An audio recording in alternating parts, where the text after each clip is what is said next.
De fato, um tema que nos propuseram bem curioso, que traz como o título 2 capítulos do Livro dos Médiuns, Laboratório do Mundo Invisível e Lugares Assombrados, o que desperta de alguma forma curiosidade.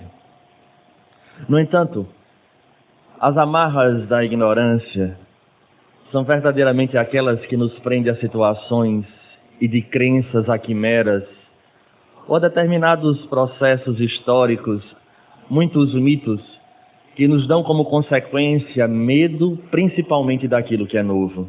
O que nós não conhecemos torna-se uma grande interrogação e as emoções que dali surgem são os mais diversos. Se formos observar neste quesito, perceberemos na história de toda a humanidade um sem número de relatos de fenômenos dos mais diversos. Desde fenômenos que são voltados para a questão do campo físico, a fenômenos individuais onde as pessoas relatam, trazendo suas experiências, de tal forma que se nós fôssemos questionar a cada um daqui presente, se não diretamente com o próprio indivíduo, conhece pessoas, amigos, ou amigos de amigos que relatam situações que poderiam ser vistas de maneira sobrenatural. Assim, esses relatos marcam a história, inclusive a cultura de determinadas sociedades, em especial naquele período, quando nós vamos observar onde surge a doutrina espírita, percebemos uma coletividade, em especial na Europa, exaurida destes fenômenos, onde a igreja, por sua vez, mantinha o esclarecimento, que frequentemente não esclarecia, mas utilizava o conhecimento para tolher, ao invés de proporcionar a libertação dessas consciências, desses indivíduos. Mas aquela fase era uma fase especial, e ao longo do tempo, e muitos de nós espíritas, quando falamos de espíritos missionários que vêm à Terra, frequentemente vinculamos essa ideia aos espíritos que vêm na figura dos grandes religiosos, que permeiam todas as religiões, e inclusive a vida deles também está repleta desses fenômenos. Mas podemos afirmar que como a lei de progresso, e o progresso ele vai ocorrer nas asas do intelecto e da moralidade, então há também espíritos que vêm com a responsabilidade de levar adiante esse desenvolvimento dessa asa. E aquele período do século XIX foi um período especial para este crescimento, onde de alguma forma combatia-se tudo aquilo que se falava, que estava vinculado ao campo do sobrenatural ou do mito, porque era um momento onde a humanidade precisava amadurecer no campo da razão, para, dentro de um planejamento espiritual, chegar à Terra a doutrina, o Consolador, que necessitaria de personalidades que utilizassem da sonda da razão para investigar os fenômenos que surgiriam. Porque até então, até no universo cristão, a Bíblia encontrava-se, desde o Velho como o Novo Testamento, repleto de fenômenos, sonhos, aparições de anjo, vozes diretas e inúmeras situações. E, lamentavelmente, faltando a possibilidade de investigar, aprisionava-se os indivíduos pelo medo, em especial na figura do Deus dos exércitos, que solicitava ou exigia dos demais, dos seus filhos, uma obediência quase cega, e quem frequentemente determinava o que tinha que ser feito eram aqueles que detinham o conhecimento. Assim, esses espíritos reencarnam e trazem à Terra, naquele século, o conhecimento que pouco a pouco libertaria a consciência e os indivíduos. E vamos perceber que é um século repleto de riquezas científicas, que nos deram a base do conforto que hoje nós estamos usufruindo. O telefone celular, o computador, o avião, as comunicações como um todo, via a própria comunicação do computador em si, todas as bases estão ali. O encurtamento de fronteiras, porque criava-se a máquina a vapor, o trem, a partir dali a possibilidade do deslocamento. Havia também a saída do interior para as capitais, e ali nascia a medicina social, que começava a prestar atenção nas epidemias, nas pandemias. fora aqueles espíritos que nos legaram, por exemplo, vacinas, Robert Koch, Pasteur, inúmeros espíritos que pouco a pouco iam tirando aquela ideia de que a doença, por exemplo, era um castigo divino. Mas a presença da bactéria, de vírus, descobertas diversas, vence-se inclusive o rótulo de poder adentrar a realidade do cadáver. Porque até então, o cadáver era algo que não podia ser tocado por hipótese alguma. Porque era inviolável, em especial quando se tinha a crença, como se tinha àquela época, da questão do corpo sendo esta sede, algo sagrado, que não poderia, depois de morto, ser verdadeiramente tocado, né, por conta de algumas outras situações novamente voltadas para o campo do mitológico. Abrindo um parêntese, só por uma curiosidade, uma das dificuldades que os holandeses tiveram ao invadir o nosso estado, Pernambuco, onde foi necessária uma negociação com determinados grupos de índios, é porque eles enfrentaram duas realidades muito distintas daquelas que eles viviam na Europa. A primeira delas, eles não conheciam a famosa guerrilha, porque as guerras eram combinadas. Tinha hora e tinha local de acontecer. Até para guerrear eles eram éticos. Anotava na agenda, era combinado o local, colocava-se um exército de um lado, o exército do outro e entravam em conflito. Primeira dificuldade que tiveram é porque os índios, quando eles estavam passando por algumas ruas ou alguns lugares, os índios saíam das matas e atacavam em guerrilha. Então era um choque de realidade para eles a falta de ética. E a segunda e mais chocante é porque diante dos cadáveres dos holandeses, os índios iam lá e decepavam o nariz, a língua, a orelha. Então eles mexiam, eles, tiravam partes dos cadáveres, o que era totalmente proibido, porque o corpo depois de morto não deve ser mexido. Então exatamente nesse período vamos observar os médicos agora que adentram a realidade na anatomia, dissecando, mas ao mesmo tempo que foi um período rico no campo do intelecto, fortalecendo esta asa do progresso humano, não conseguiu solucionar determinadas dificuldades que a alma humana trazia. Porque, obviamente, nessa fase há uma guerra, uma grande dicotomia do Deus, da teologia, com o Deus ciência, que nos trazia a facilidade de somar 2 e 2 sempre dava 4 na ciência. Porque é essa característica, repetir o experimento e obter o mesmo resultado. Naquele contexto religioso da época, prometia-se, através da obediência a determinadas exigências, que uma vez praticando, vindo, por exemplo, à igreja, obedecendo o que o padre falava, Deus abençoava e daria aquele resultado. Não precisamos dizer que, obviamente, era mais fácil acreditar no Deus ciência, que sempre dava o mesmo resultado, do que naquele Deus que ora estava de bom humor, ora estava de mau humor. No entanto, o conflito é grande, porque havia mortes, perdíamos entes queridos, tristeza, depressão, dificuldades financeiras e inúmeros outros contextos que ainda hoje atingem o ser humano, no mais fundo da alma, no seu emocional, que a ciência não conseguia e não consegue ainda solucionar sem esse lado, onde o homem consiga compreender-se. E é exatamente neste momento onde a sonda da razão, onde a estrutura científica racional já chegava, porque era o período filosófico do positivismo, ou seja, nada que conseguisse ser medido, pesado, mensurado, não era crido. Logo, esse contexto espiritual, principalmente aquela figura arcaica do Deus da teologia, perdia força, porque o positivismo ele não aceitava nenhum tipo de crença que não pudesse ser mensurada. É exatamente neste panorama que vamos observar a quebra do silêncio dos túmulos e a apresentação de fenômenos que começam na América do Norte.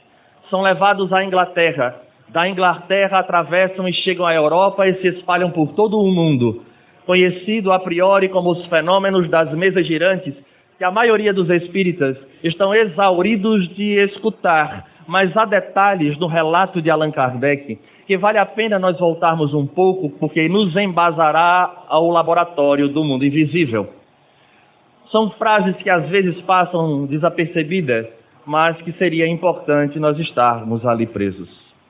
No momento em que essas mesas começam a criar essa curiosidade coletiva de que fenômenos seriam aqueles, estas mentes foram convidadas a entrar em contato com o fenômeno.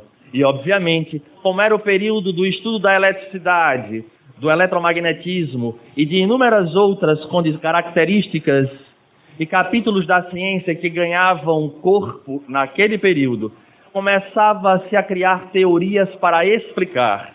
E o mais interessante, e Kardec deixa isso relatado em O Livro dos Espíritos na introdução, de que em nenhum momento passou na cabeça daqueles que investigavam que por trás do fenômeno havia um espírito. Eles pensavam em duas linhas.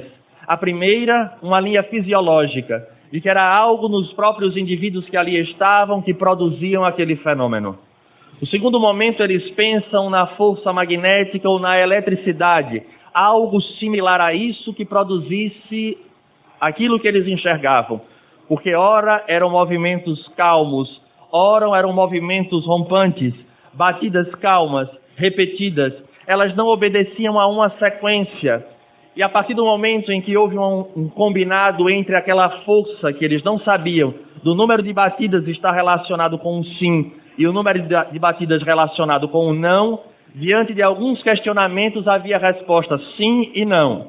E a partir dali, depois cria-se, através daquela própria mente, ou melhor, daquela própria força, trazer um outro método de vincular as batidas às letras do alfabeto, formando frases, e diante das perguntas, as respostas eram exatas.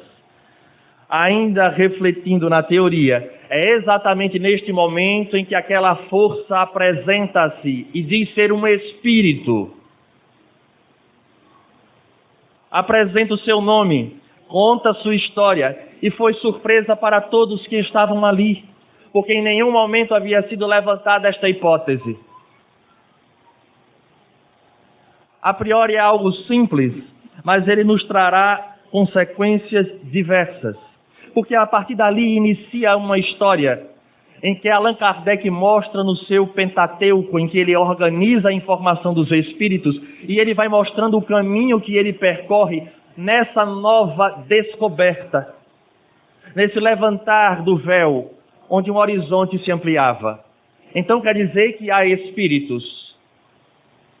E ele começa a descobrir que aqueles espíritos vivem no mundo original. E por consequência, nós que aqui nos encontramos também somos espíritos. E ali ele vai agora estruturando. E algo o incomoda porque é fácil nós compreendermos que diante de uma descoberta de um local onde está um espírito conversando de forma enfática, seria muito comum ele fazer um determinado tipo de questionamento que talvez todos nós tivéssemos a mesma ideia. Influenciam os espíritos em nossos pensamentos e em nossas ações, já que eles estão por aí? Na questão 459 do Livro dos Espíritos, Allan Kardec pergunta a eles: influenciam em nossa vida, em nosso pensamento e em nossas ações os espíritos? E eles respondem: muito mais que imaginais, que de ordinário são eles que vos dirigem.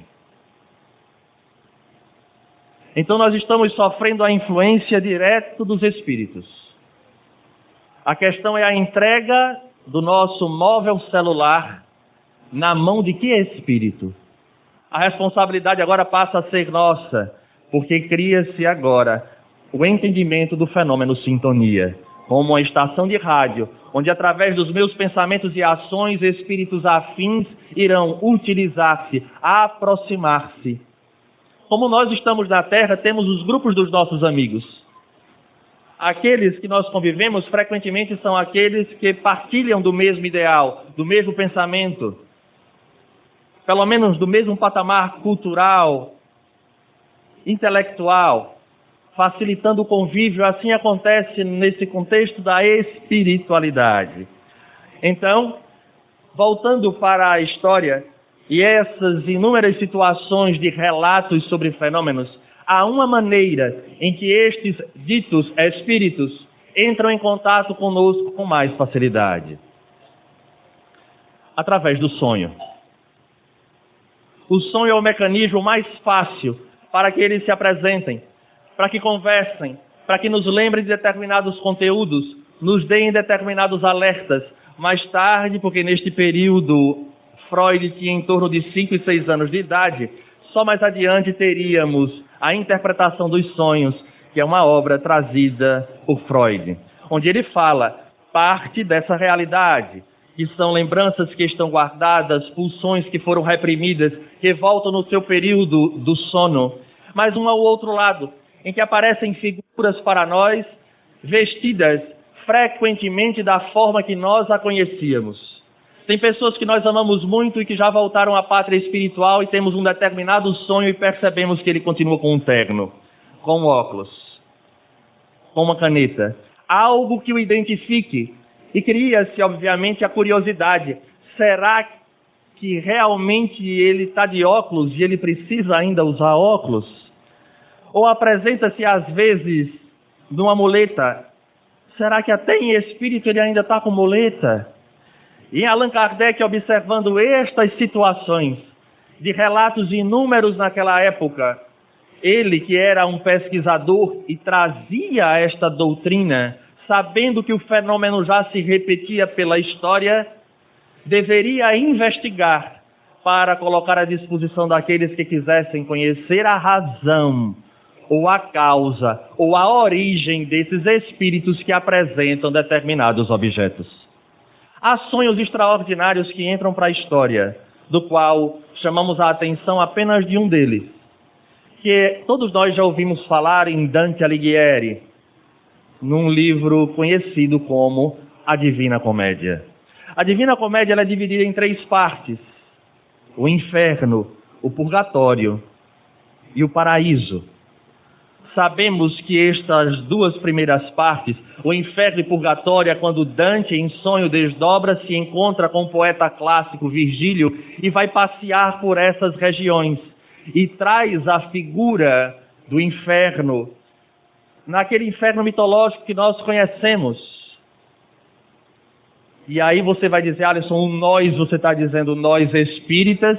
Não. Nós que vivemos numa sociedade cristã, porque desde cedo existe essa mistura e o inferno faz parte do mito que nós vivenciamos.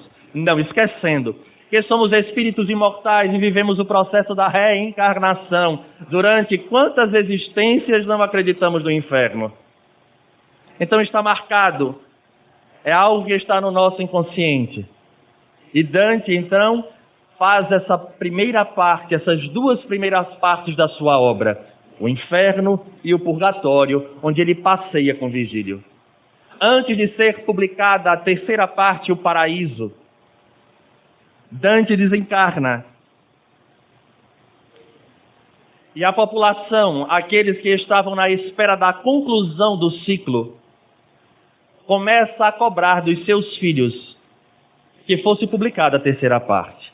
E aí surge a pergunta: e estava pronta?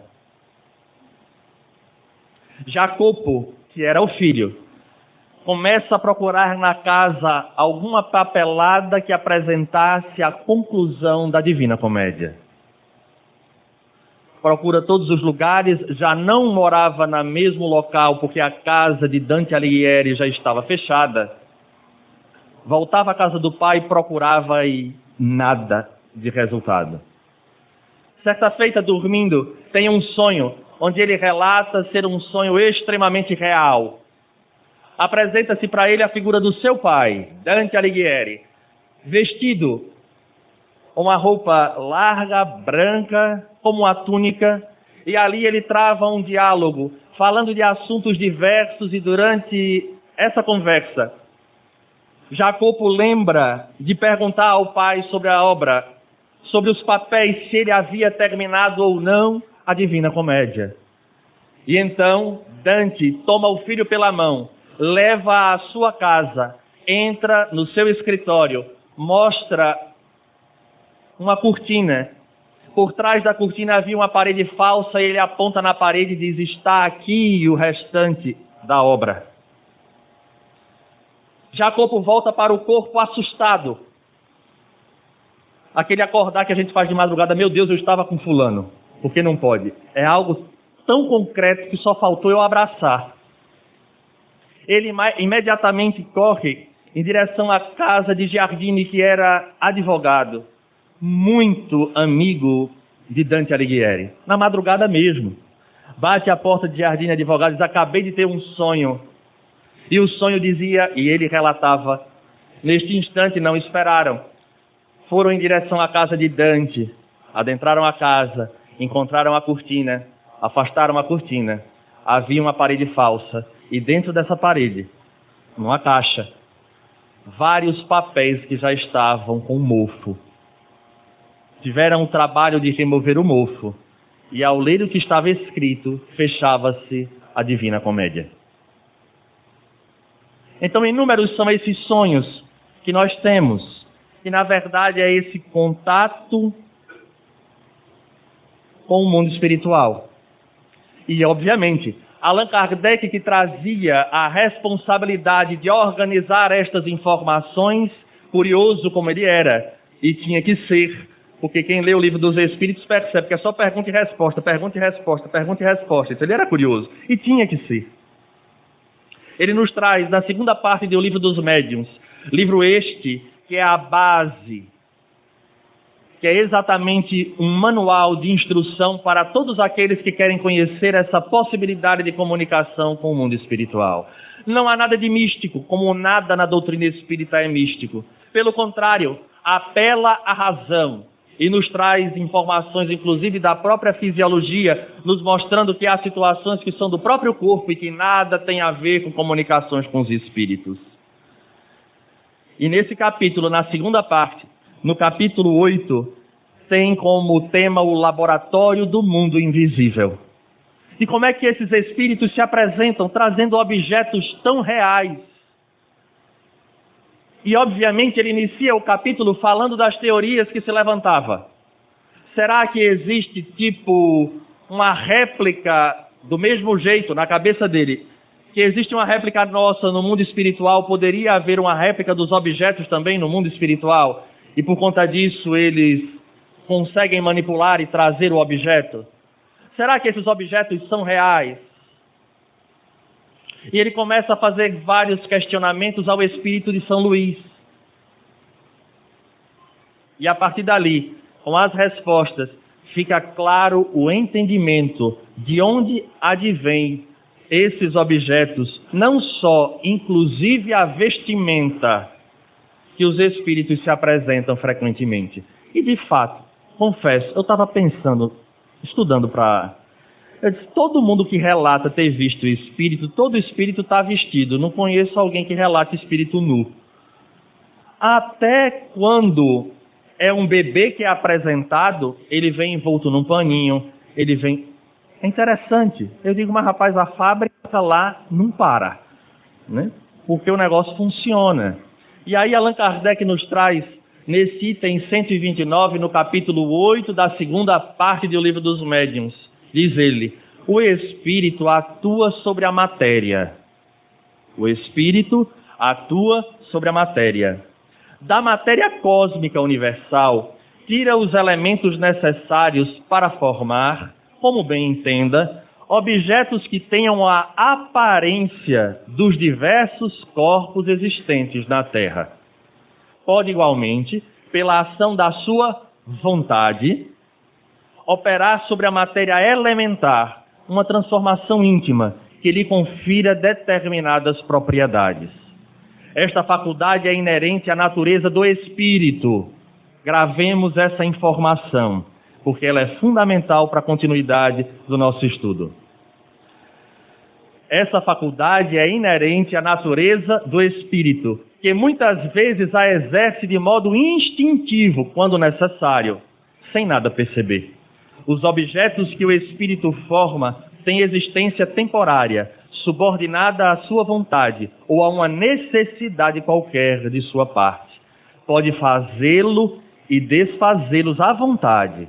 Em certos casos, esses objetos podem apresentar, aos olhos das pessoas vivas, todas as aparências da realidade, isto é, tornarem-se momentaneamente visíveis, e até mesmo tangíveis.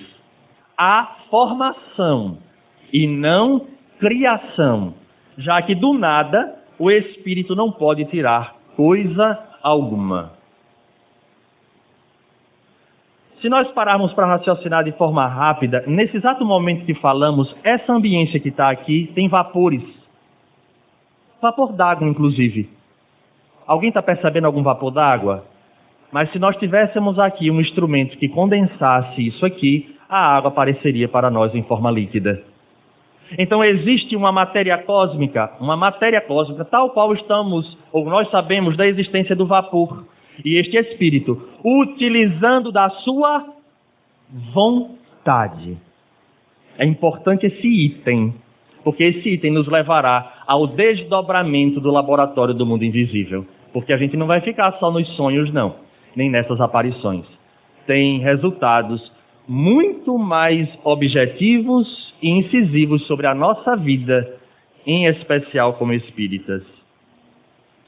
Ora, assim como o Espírito, servindo-se apenas da sua vontade, é capaz de exercer uma ação poderosa sobre a matéria elementar, por que não admitir que ele possa não só formar substâncias, mas alterar as suas propriedades, usando como reativo a própria vontade?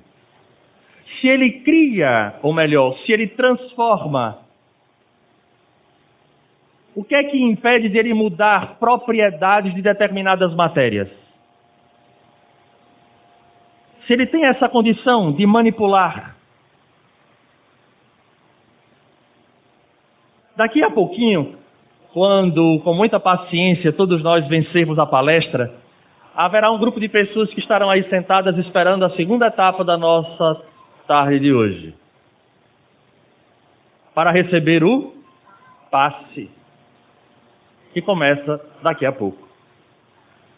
O passe, o entendimento do passe, vai ficar uma coisa meio assim, mas passa por esse entendimento. O entendimento do passe passa por esse entendimento. Não tem como. Porque é exatamente a manipulação destes fluidos, utilizando-se também da energia do próprio Espírito encarnado que nós somos, irá levar ao agente receptor. Então ele altera e proporciona ao indivíduo exatamente aquela dosagem de medicação, mas não para por aí, porque também não é só o passe. As pessoas que estão em tratamento, frequentemente antes de vir e sentar para esperar o início da palestra, deixam ali atrás também uma outra coisa, que é a água magnetizada. Aí está o fundamento. Tem gente que diz, eu não acredito nisso.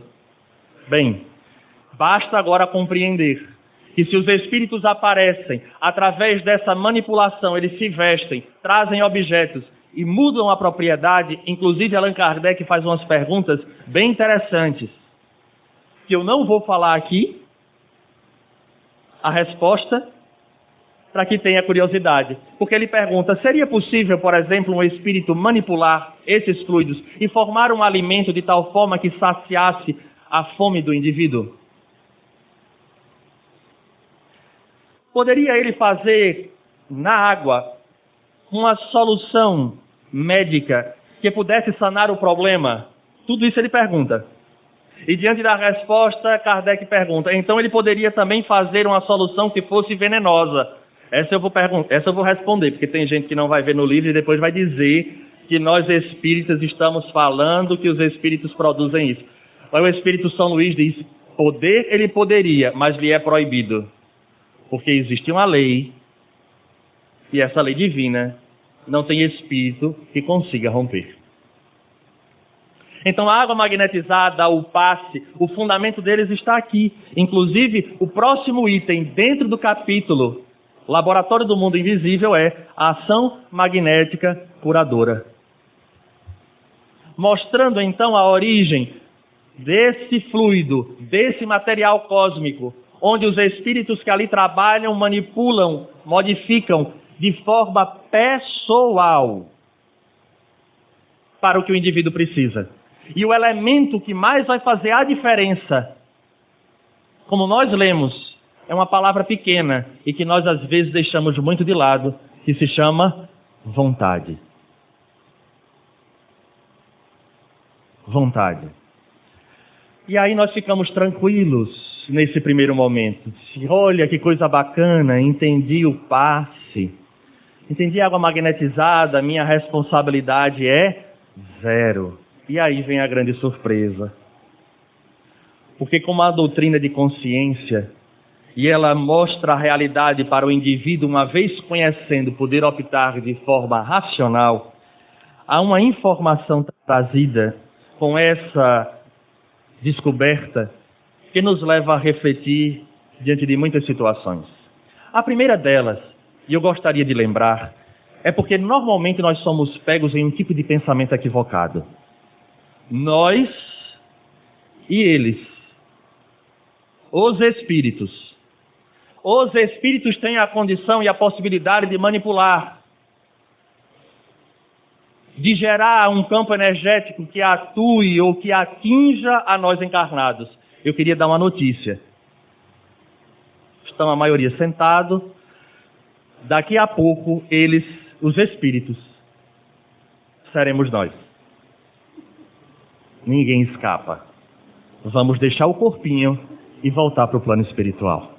Essa é a primeira notícia que eu gostaria de trazer hoje à tarde. Muito importante. E a segunda é que nós somos espíritos encarnados. Ora, então, se esses espíritos que estão destituídos da matéria têm a condição de alterar a propriedade de objetos e alimentos, como a água, o espírito encarnado, só porque ele ganhou o escafandro celular ou uma roupa celular, ele perdeu a capacidade de modificar essa realidade? Não, porque a potência está na vontade do espírito, com ou sem matéria.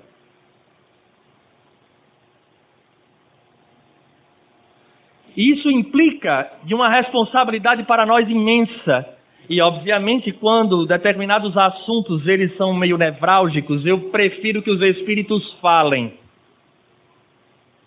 Porque senão eu vou ganhar obsessores de encarnado para encarnado. E aí há uma obra formidável que nos lembra algumas informações que acreditamos que muitos de nós conhecemos, mas como as informações são muitas, algo se perde. E aí eu visito uma obra clássica do movimento, da doutrina espírita, que não é do corpo kardeciano, mas da obra de Chico Xavier, da psicografia de Chico, conhecida de muitos de nós, chamada Nosso Lar. E há um momento em que Lísias, que é o amigo de André Luiz, e apresenta para ele a colônia espiritual Nosso Lar, Lísias vai levar ele a conhecer o Parque das Águas. E quando chega no final do capítulo, Lísias diz assim para André Luiz: o homem é desatento há muitos séculos, tornou Lísias. O mar equilibra-lhe a moradia planetária. O elemento aquoso fornece-lhe o corpo físico. Gostaria de lembrar que nós somos constituídos em torno de 70%. Todo mundo passou em biologia. A chuva dá-lhe o pão, o rio organiza-lhe a cidade. A presença da água oferece-lhe a bênção do lar e do serviço. Entretanto, ele sempre se julga o absoluto dominador do mundo, esquecendo que é filho do Altíssimo, antes de qualquer consideração. Virá tempo, contudo, em que copiará nossos serviços, encarecendo a importância dessas dádivas do Senhor. Compreenderá então que a água, como fluido criador, absorve em cada lar as características mentais dos seus moradores. A água no mundo, meu amigo, não somente carrega os resíduos dos corpos, mas também as expressões de nossa vida mental. Será nociva na mão dos perversos, útil nas mãos generosas, e quando em movimento, sua corrente não só espalhará a bênção de vida, mas constituirá igualmente um veículo da providência divina, absorvendo amarguras, ódios e ansiedade dos homens, lavando-lhes a casa material e purificando-lhes a atmosfera íntima.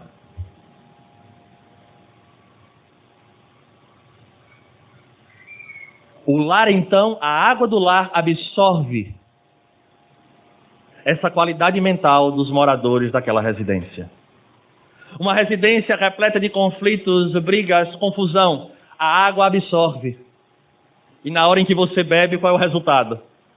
Bom, né? Eis a nossa responsabilidade. Estava tão bom enquanto a responsabilidade era dos espíritos manipularem. Daí a prática no Evangelho de nós colocarmos a água para que ela ganhe um outro tipo de qualidade. E eu queria ir um pouco além. Se nós somos 70% de água, e a água do lar, ela absorve essa energia das mentes daqueles que compõem o lar, antes de chegar na geladeira, 70% já está sendo influenciado pela mente do seu portador.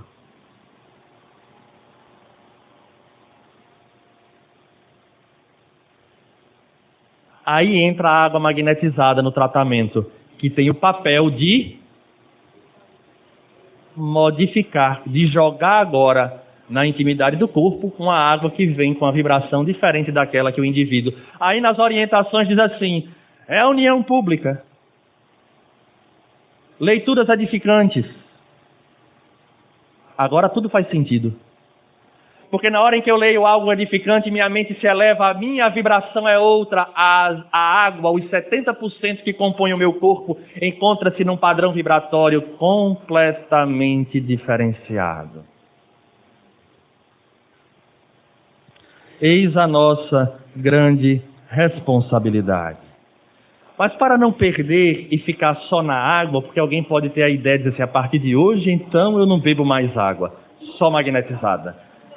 Não adianta, 70% do nosso corpo é água.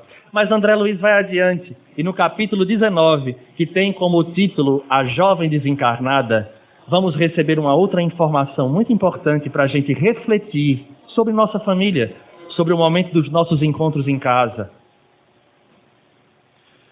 Quem já teve a oportunidade de ler Nosso Lar vai perceber que há ali a figura de uma jovem, onde essa jovem desencarna com tuberculose e é levado à casa da avó, mãe de Lísias, Dona Laura. E Dona Laura, pelos serviços prestados, tem a oportunidade de cuidar da netinha. E André Luiz é convidado a um almoço na casa de Dona Laura. E vejamos parte do diálogo. Sua neta não vem à mesa para as refeições? Perguntou a dona da casa, ensaiando palestra mais íntima. Por enquanto, alimenta-se a sós, esclareceu Dona Laura. A tolinha continua nervosa, abatida. Aqui não trazemos à mesa qualquer pessoa que se manifeste perturbada ou desgostosa. A neurastenia, a irritação e a inquietação emitem fluidos pesados e venenosos que se misturam automaticamente às substâncias alimentares.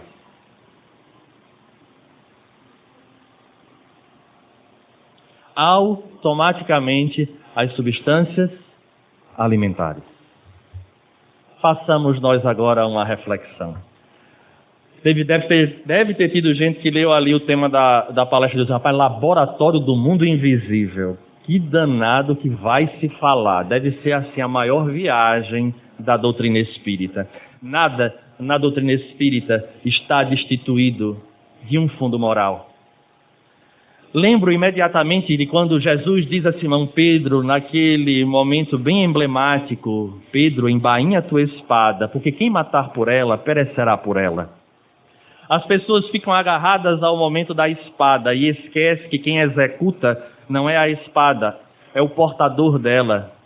O que Jesus queria dizer, porque ele já entendia pelo visto dessa nova faceta da ciência, a psiconeuroimunologia, é que o indivíduo que alimenta-se de ódio, de raiva, de rancor, de irritação, ele gera um desequilíbrio na sua estrutura fisiológica, e não são poucos os casos que nós observamos de indivíduos que estão chateados e repletos de dor de cabeça porque a pressão alterou diante do choque emocional.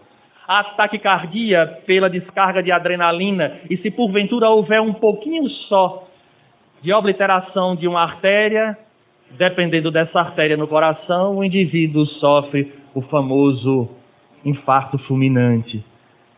Quem matar pela espada perecerá por ela. Porque era a ira com que Pedro removeu da bainha a espada.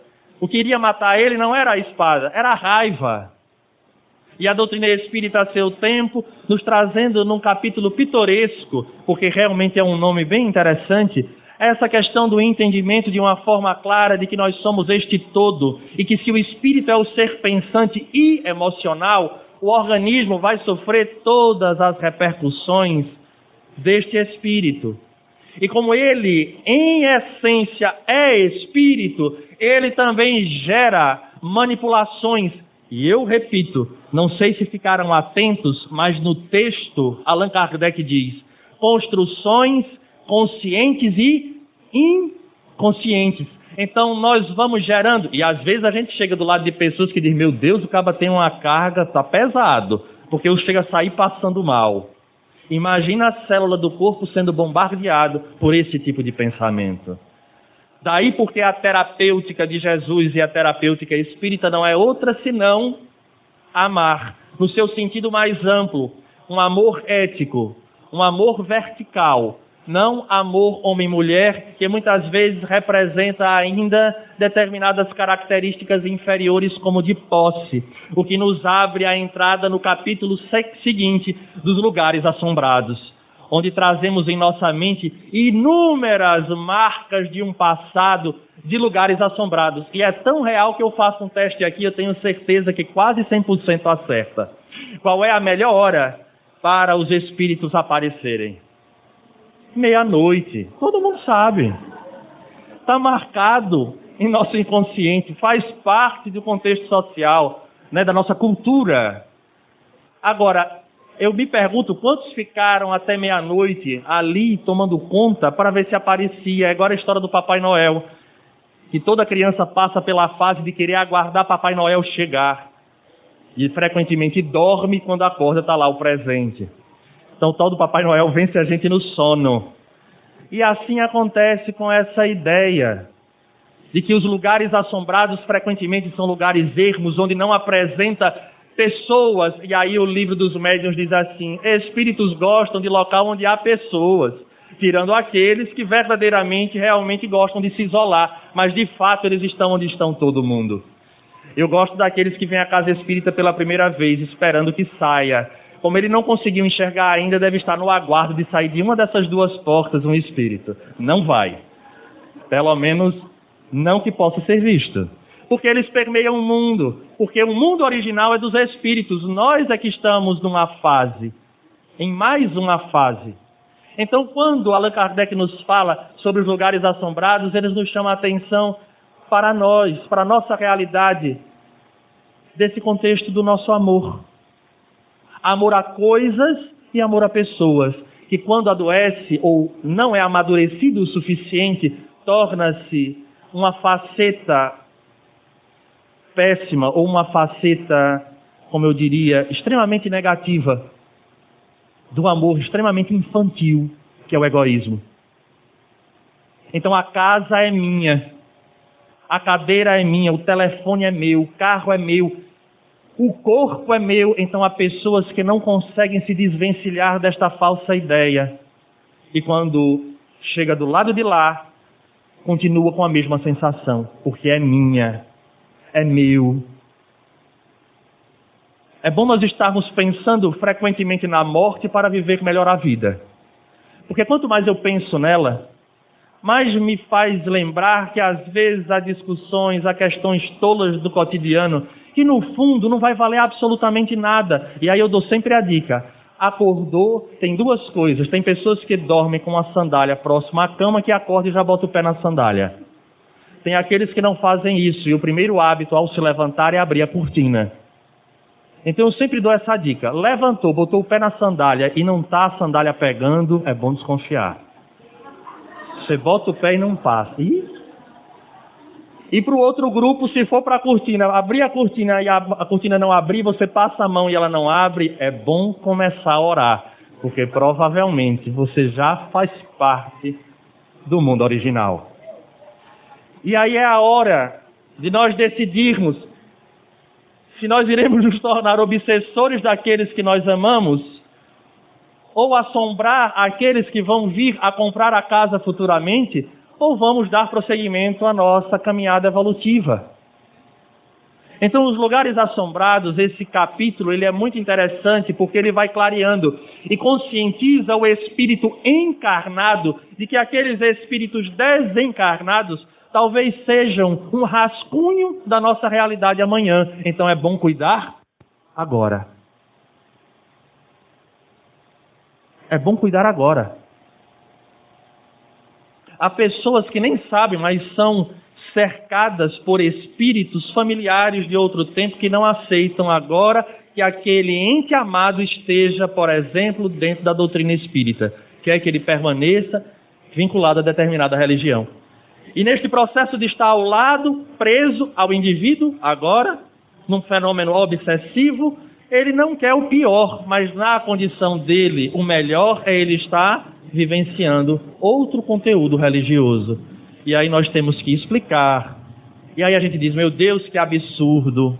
É bom pensar, porque se fôssemos nós a voltarmos ao mundo espiritual de forma desavisada, a gente deixava mãe, deixava pai, deixava filho, deixava amigos, e tá bom, meu tempo na Terra acabou, eu vou partir. Será? E nesse capítulo, então, Allan Kardec nos mostra as características desses espíritos totalmente presos a coisas da terra. E eu acho mais interessante porque é natural que aconteça que diante desse conhecimento a gente faz logo na nossa mente, eu sou preso aqui. Aí você já faz logo o seu testamento, né? Não. Eu acho que eu consegui me desvencilhar daqui, dacolá e etc, e etc. E aí Emmanuel, de forma muito feliz, diz assim, você quer saber para onde vai depois que desencarnar? Quer saber? Alguém quer saber? Não, né? Então vamos mudar o assunto. Então, já que vocês querem saber, Emmanuel diz assim, vocês querem saber para onde vai? Basta observar o que você faz no seu momento de lazer, que você não tem obrigação. E detalhe, sozinho, ele ainda chama para esse detalhe, o que você faz sozinho no seu momento de lazer. O que você pensa, o que você alimenta, é o local que você vai. Aí vamos pensar agora, vamos refazer o nosso testamento. Porque tem pessoas que hoje continuam vinculadas a um processo desse período de transição planetária. Quando tem um momento livre, ao invés de ler algo que nos remeta a algo superior para modificar inclusive o nosso clima, aproveitando a reencarnação para reeducar a alma, fica preso às coisas do terra-terra. Eu conheço pessoas que já poderiam ajudar tantas outras, mas está ali todo dia na frente do computador procurando notícias sobre política. Vai para onde esse indivíduo? Filiar-se a algum partido espiritual. Provavelmente.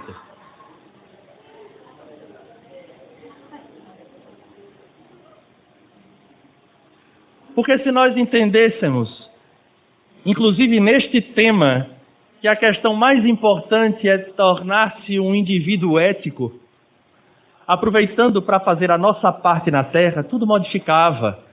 O problema é que a gente fica perdendo tempo jogando pedra em um e outro, no que passou, no que está, no que virá, como se fosse a desculpa para nos mantermos na inércia, presos às coisas da terra. E aí Jesus dizia com a propriedade peculiar, deixai, pois, aos mortos o cuidado de enterrar seus mortos, não perca tempo com coisas da terra, porque a realidade do Espírito é a única verdadeira. Cedo ou tarde, de uma forma ou de outra, todos nós retornaremos de onde viemos. A pergunta é, de que forma? Em que condições? Então as casas ou os lugares assombrados, eles não são locais onde existe ali essa visão mítica. São espíritos que talvez não tiveram a oportunidade que nós estamos tendo de entender que a vida segue e que já deixamos muitos corpos, muitas casas, muitos bens. E aí cria-se uma curiosidade, porque ela é natural a essa colocação que Allan Kardec traz no capítulo. Mas, Alisson, esses lugares assombrados às vezes estão com indivíduos que residem. E Allan Kardec vai falar, explicando que às vezes é um chamado de atenção, os espíritos querem expulsar, ora chamar a atenção para despertar aqueles encarnados para que existe vida após a vida. Existem algumas teorias que ele traz, mas a pergunta principal que deve ser feita é aquela: o que eu devo fazer para que estes espíritos que estão ali, entre aspas, assombrando, não permaneçam? E a resposta que ele apresenta é algo tão óbvia, e exatamente por ser óbvia, nós ficamos pensando como é que muitos espíritas ainda não despertaram para isso. Kardec pergunta: como eu faço para tirar esses espíritos que assombram o ambiente? Ele fez: chama os bons. Atrai os bons para dentro de casa, que frequentemente aqueles que são brincalhões e que estejam querendo perturbar iam se afastar.